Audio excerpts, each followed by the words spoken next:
सबों को जय यीशु। प्यारे भाई और बहनों, आज हम प्रकाश के भेदों पर मनन चिंतन करने जा रहे हैं। प्रकाश के भेद यीशु की पब्लिक मिनिस्ट्री को दर्शाते हैं और उसमें पहला भेद है प्रभु यीशु का बपतिस्मा। इसके लिए आज हम मनन चिंतन करेंगे प्रभु के वचन पर। मत्ती का सुसमाचार अध्याय 3 पद संख्या 13 से लेकर 17 तक। उस समय ईसा यूहन्ना से बपतिस्मा लेने के लिए गलीलिया से यरदन के तट पर पहुंचे। यूहन्ना ने यह कहते हुए उन्हें रोकना चाहा, मुझे तो आपसे बपतिस्मा लेने की ज़रूरत है और आप मेरे पास आते हैं। परंतु ईसा ने उसे उत्तर दिया, अभी ऐसा ही होने दीजिए। यह हमारे लिए उचित है कि हम इस तरह धर्म विधि पूरी करें। और इस पर यूहन्ना ने ईसा की बात मान ली।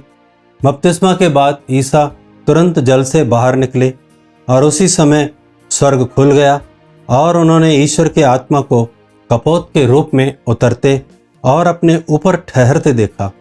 और स्वर्ग से यह वाणी सुनाई दी, यह मेरा प्रिय पुत्र है, मैं इस पर अत्यंत प्रसन्न हूँ।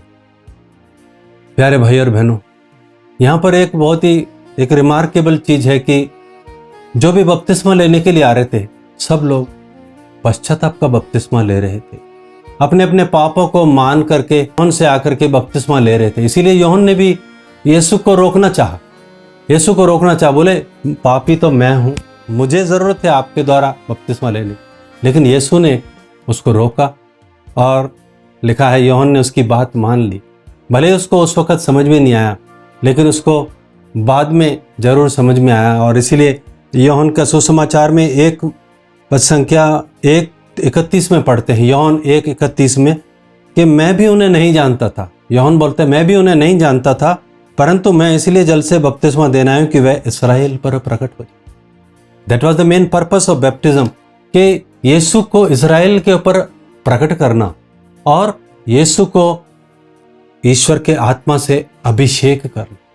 इसको कैटेकिज्म में अच्छा से समझाया हुआ है। कैटेकिज्म 438 में वहाँ लिखा है कि बपतिस्मा जो है यूहन्ना ने दिया, लेकिन अभिषेक उसको पिता परमेश्वर ने किया। पिता परमेश्वर ने अपने पुत्र ईश्वर को, यानी second person of the Trinity को, उसको आत्मा से अभिषेक किया। तीसरे व्यक्ति जो आत्मा था, आत्मा का अभिषेक उतरा, यानी पूरा पवित्र त्रित्व उसमें विद्यमान था और पवित्र त्रित्व इन्वॉल्व था। वी कैन से कि Father is anointing Son through the Holy Spirit. और हम लूकस के सुसमाचार पढ़ते हैं कि जैसे ही प्रभु वहाँ से आए और तुरंत ही पवित्र आत्मा से जो परिपूर्ण होकर के वो आगे जाते हैं। लूकस 4 में लिखा है, वहाँ से हम देखते हैं पवित्र आत्मा उनके ऊपर उतरा और प्रभु की वाणी सुनाई दी, यह मेरा प्रिय पुत्र है और मैं इस पर बहुत प्रसन्न हूँ। और आगे लिखा है, ईसा पवित्र आत्मा से परिपूर्ण होकर यरदन के तट से लौटे। ऐसा नहीं है कि ईश्वर को आत्मा उनके ऊपर नहीं था, उनका तो पवित्र आत्मा के द्वारा ही जन्म हुआ, लेकिन उनकी मिनिस्ट्री के लिए, पब्लिक मिनिस्ट्री के लिए एक विशेष अभिषेक की जरूरत थी। इसके बारे में लूकस यूहन्ना 10:38 में भी बतलाते हैं कि ईश्वर ने ईसा को पवित्र आत्मा और सामर्थ्य से विभूषित किया और वे चारों ओर घूम घूम कर भलाई करते रहे और शैतान के वश में आए हुए लोगों को चंगा करते रहे, क्योंकि ईश्वर उनके साथ था। यहाँ पर पब्लिक मिनिस्ट्री के लिए एक विशेष अभिषेक का जरूरत था।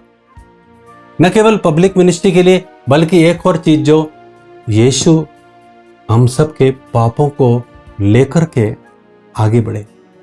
बपतिस्मा उन्होंने हम सब के पापों के लिए लिया, हम सब की ओर से पश्चाताप का बपतिस्मा उन्होंने लिया। हम में से भी ज्यादा सबसे पहला मूल पाप जो था आदम का पाप, क्योंकि आदम का ही पाप था विशेष रूप से, जिसके कारण आज हम सब लोग, सारी मानव जाति पाप करती है। इसलिए प्रभु को उस आदम के पाप से छुड़ाना था और सबसे पहले आदम की मुक्ति करनी थी। इसीलिए उन्होंने वो ओरिजिनल सिन को अपने ऊपर लेते हुए और सबकी ओर से, आदम की ओर से पश्चाताप करते हुए बपतिस्मा लिया। ये सब लिखा हुआ नहीं है, लेकिन ये सब हिडन है, क्योंकि हम योहन के सुसमाचार में पढ़ते हैं, जब योहन यीशु को देखता है तो अपने चेलों को बोलता है, देखो ईश्वर का मेमना जो संसार का पाप हरते। संसार का पाप माना वो इंडिकेट कर रहा था कि ओरिजिनल सिन, मूल पाप। आज भी जब हम बपतिस्मा लेते हैं प्यारे भाई और बहनों, तो हमें यही शिक्षा दिया जाता है कि हमको ये बपतिस्मा मूल पाप के दुष्प्रभाव से मुक्त करता है। आज कैथोलिक कलीसिया और कई प्रोटेस्टेंट चर्चेज में भी बच्चे को पैदा होते ही 6 दिन में, 8 दिन में, जितना जल्दी हो सके बपतिस्मा दिया जाता है। अब इसका अर्थ यह नहीं कि बच्चा पश्चाताप कर रहा है और उसको पश्चाताप की कारण उसको बपतिस्मा दिया जा रहा है, वहां पर यह कारण नहीं है। वहां पर यह कारण है कि उस बच्चे को आदि पाप से मुक्त किया जा रहा है, ताकि ईश्वर की कृपा उसके ऊपर उतरे, ईश्वरीय जीवन उसको बचपन से जितना जल्द से जल्द हो जाए वो होने देते हैं। हालांकि जो अडल्ट बैप्टिज्म होता है उसमें पश्चाताप को भी इन्वॉल्वमेंट होता है। जब मेरे जैसा आदमी जैसे बड़ा होकर के बपतिस्मा लिया तो मैंने पहले पापों का पश्चाताप किया, मैंने बपतिस्मे का भी अर्थ समझा और अपने पापों का भी मैंने पश्चाताप किया और उस पश्चाताप के साथ मैंने बपतिस्मा ग्रहण किया। लेकिन जब एक बच्चे को दे रहे, पुराने जो कलीसिया के जो पुरोहित थे उनका बड़ा इंटेंशन था कि ये बच्चा जैसे ही पैदा होता है जितना जल्द हो सके ये आदि पाप से मुक्ति प्राप्त। उनका इतना एक बर्डन था उनके अंदर कि उनका एक मिशन था कि ईश्वरीय जीवन किसी भी तरह के हर एक व्यक्ति को मिल जाए। यही एक मिशन है। जो हमारे मिशनरी हैं उनका मिशन का क्या है? मिशन यही है कि to participate, to make people participate in the trinitarian life, ईश्वरीय जीवन से उनको भागी बनाना। ये सबसे बड़ा मिशन है, सबसे पहला मिशन है। इसीलिए वो बपतिस्मा बचपन में ही देने के लिए लालायित रहते थे, ताकि जल्द से जल्द बच्चों को बपतिस्मा दिया जाए और वो आदि पाप से मुक्त हो जाएं। प्यारे भाई और बहनों, आज ये बपतिस्मा जो यीशु ने लिया उसमें 2 चीजें हमको देखने को मिलता है। हमें आदि पाप से मुक्त करने के लिए और दूसरा आत्मा और सामर्थ से अभिषेक करने के लिए, जो बहुत ही आवश्यक है। आज हमारी मिनिस्ट्रीज में हम जो सेविकाई करते हैं, कोई भी सेविकाई है, चाहे शिक्षण का हो, चाहे प्रशिक्षण देने का हो, चाहे प्रवचन देने का हो, चाहे किसी भी तरह की एक सेविकाई हमारे पास है, शायद प्रोफेटिक मिनिस्ट्री है या इवेंजलाइजेशन है, कुछ भी मिनिस्ट्री, हर एक मिनिस्ट्री के लिए आत्मा की शक्ति चाहिए। इसीलिए प्रभु ने अपनी पब्लिक मिनिस्ट्री शुरू होने से पहले ही आत्मा का अभिषेक होने दिया, अपने आप को अधीन किया। स्वयं ईश्वर होते हुए भी, लेकिन उनका जो शरीर था, शरीर क्या था? वो यीशु। शरीर का नाम हम यीशु रखते, तुम उसका नाम यीशु रखना। जो यीशु ने जो शरीर धारण किया वो यीशु। और आज हम यीशु को मसीह बोलते। यीशु मसीह, मसीह का मतलब ही होता है अभिषिक्त।